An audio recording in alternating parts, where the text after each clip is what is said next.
le TaylorMade Stealth, la meilleure campagne marketing de ces 20 dernières années. Une tête magnifique en carbone, nanotechnologie, Twisted Face, la technologie, tu confirmes Jérémy? Exactement. Ça a été un incroyable buzz quand Tiger Woods l'a mis dans son sac au PNC Championship. Aujourd'hui, on va la tester et on va la comparer à mon vieux drive Callaway Razorfit qui date de, je crois, 2013-2012, enfin en tout cas qui est une technologie vieille de 10 ans. On va voir s'il y a une énorme différence entre les deux. T'as autre chose à ajouter, Jérémy?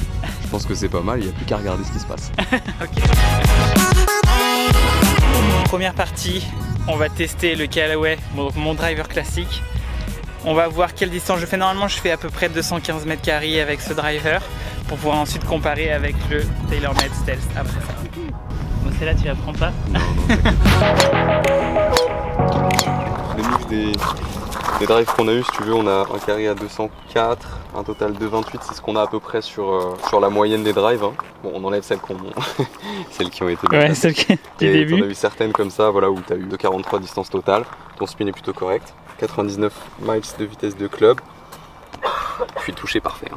1,49? Ouais, celle-là, tu l'avais plutôt bien prise. En gros, le meilleur drive, c'est 218, 243 Alors carrés. après, Peut-on le battre? Il faut pas tenir uniquement compte de la meilleure distance. Ouais. Il faut aussi tenir compte de la dispersion que tu vas avoir. Parce que là, tu en as mis un, mais tu as eu quelques coups qui ont été aussi mal tapés, tu vois. Ouais. Donc derrière, cela, il faut un peu... Finalement, est-ce que c'est pas le mauvais coup qui est le plus important quand tu fais un fitting? Alors, le mauvais coup est super important parce que sur un parcours, tu auras beaucoup de mauvais coups. Ouais, et à ce moment-là, tu vas essayer d'avoir le meilleur mauvais coup possible. Ouais. Donc, il te faut de la tolérance. On va voir, on va essayer, on va voir ce qui se passe. Mais en termes de tolérance, la face carbone, elle est plutôt incroyable. Donc, ça serait pas mal que tu testes ça maintenant. Donc, tu me dis que là, ok. Ouais, je t'ai mis une tête Stealth classique en 10,5. Toi, c'est en 9,5. Elles sont un peu basses parfois, pour les lever un peu plus. Ouais. Le shaft, en termes de poids, il est assez similaire au tien. Mais l'équilibrage est différent. Donc, on était à combien de vitesse de swing là-dessus? 99. En général, je suis autour de 100. Ouais. T'es autour de 100? Ouais. Ok. Ouais, donc 99-100. Bah là, surtout, moi, ce qui va m'intéresser, c'est la sortie de balle. Ok. Je vais voir comment elle sort. Vitesse de balle sur celui d'avant, il était combien? 148,4 de vitesse de balle. Et donc, tu penses que là, avec la technologie carbone, ça peut aller plus vite? Alors, je pense, mais surtout, j'espère.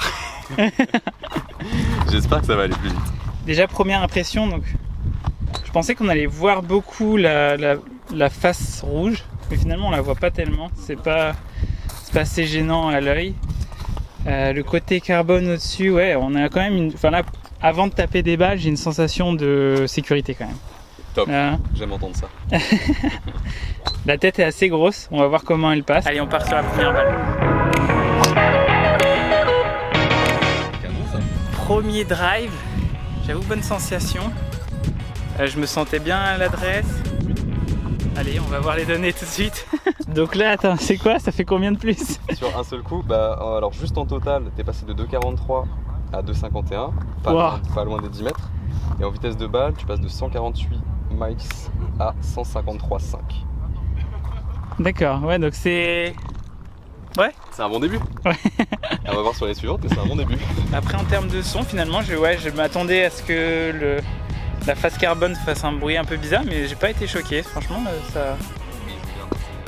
Ouais. Jérémy est à fond. J'aime bien le...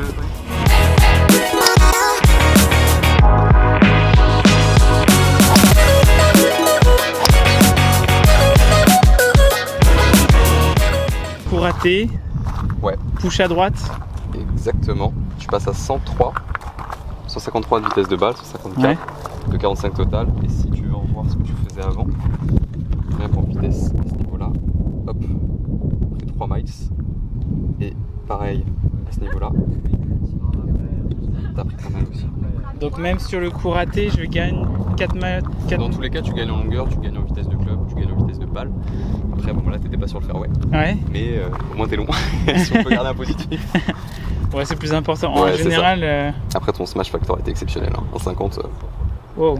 C'était nickel. Et le spin à 3002 par contre cette fois. Ouais. Malgré tout, tu fais quand même de. C'est quoi le spin optimal? On serait bien avec un drive aux alentours de 2006. Ce serait pas mal. Si tu peux descendre à 2006, c'est cool. Ok. Ouais.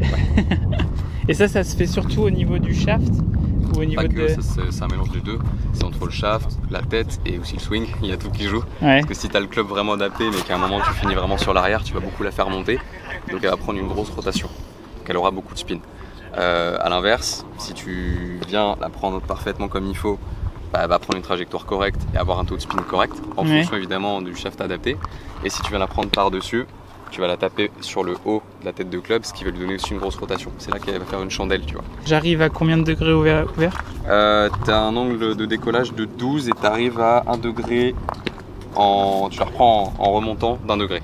Ok. Et c'est quoi le bon coup? Je dirais pas qu'il y a de bon angle de décollage. Alors il y en a, tu vois, mais on a tendance à dire on veut la prendre en remontant au driver. Ok.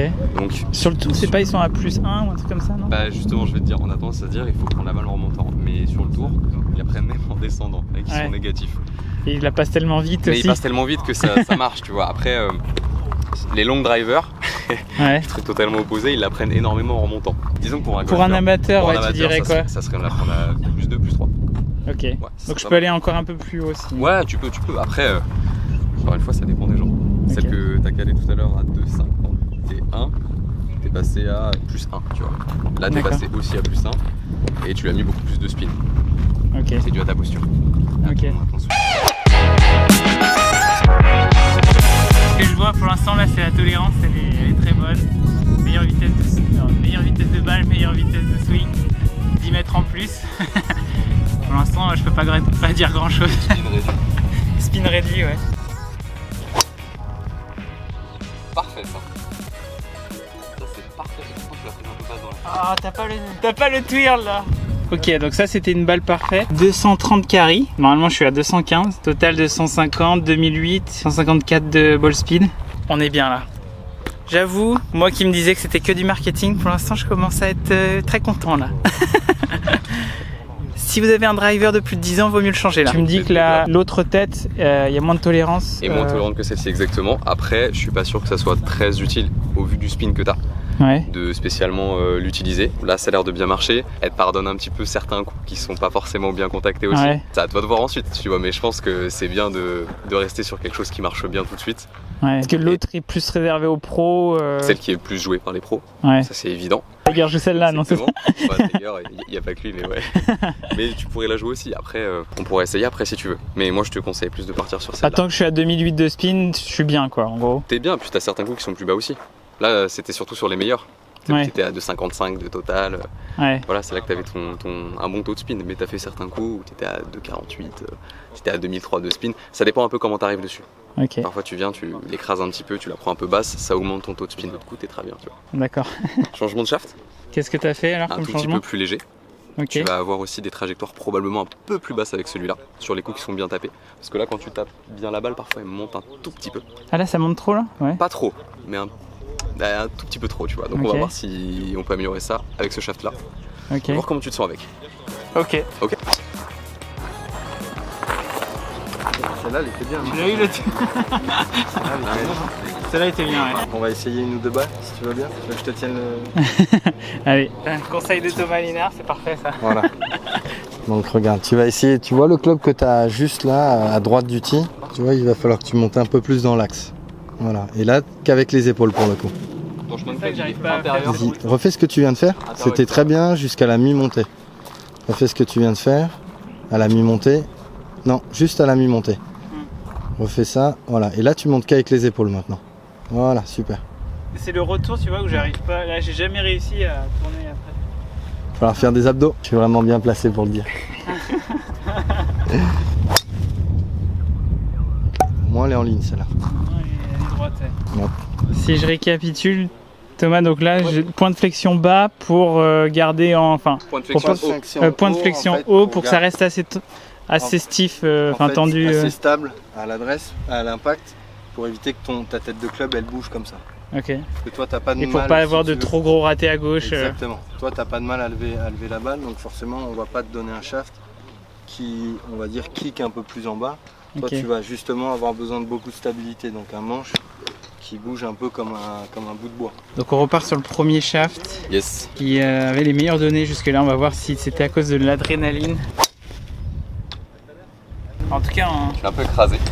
Ouais. Mais en feeling, j'ai l'impression que tu te sens déjà mieux. Quoi. Ouais, même si je l'ai raté, je me sens mieux dans le contact. Toutes les autres balles qu'on a essayé avant, en fait, avec les deux autres shafts, qui sont toutes là, il n'y en a pas une où tu as pris les 2,50. Alors que tout à l'heure, on était aux alentours de 55, de 58 avec ce shaft-là. Et là, ça fait que la deuxième balle que tu tapes et tu les reprends tout de suite. Donc rien qu'en termes de distance, il est très parlant. Et pareil, en termes de vitesse de balle, 156, c'est clean. Ouais, donc c'est ce shaft-là qui a l'air pas mal, qui est le Rogue. Le Rogue, exactement. Conclusion du fitting, on est vraiment mieux que la technologie d'il y a 10 ans. Gagné 10 mètres de distance, on a gagné en vitesse de balle. Le son aussi de la face, et je trouve finalement m'a pas choqué. Tolérance a l'air cool, j'ai une bonne sensation. Rien à dire. Je pense que si vous voulez changer de drive par rapport à quelque chose que vous avez depuis 10 ans, allez-y, faites-le.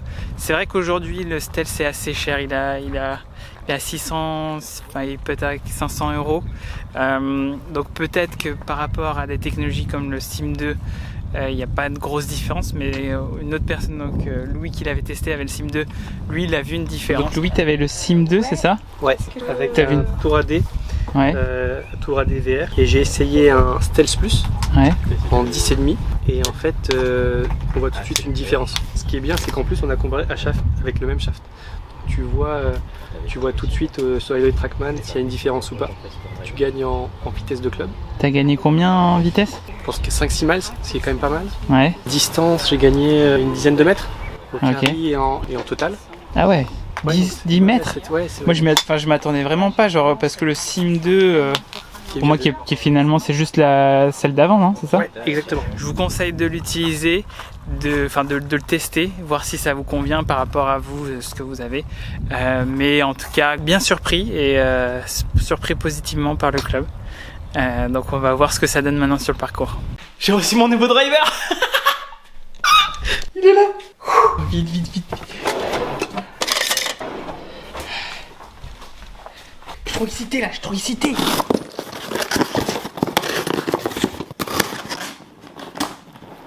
Ah, alléluia, alléluia, alléluia.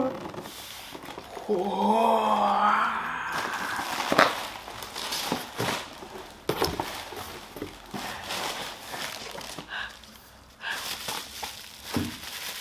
Wow. Un nouveau driver. Ça fait 10 ans que j'en ai pas eu un nouveau. Énorme. 10 ans, 10 mètres en plus. Oh là là là là là là là là là là. Magnifique. Quelle beauté.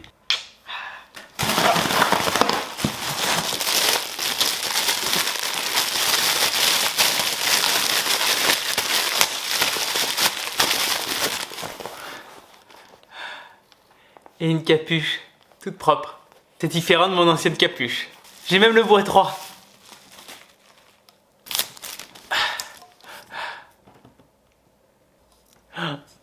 C'est une beauté sans pareil.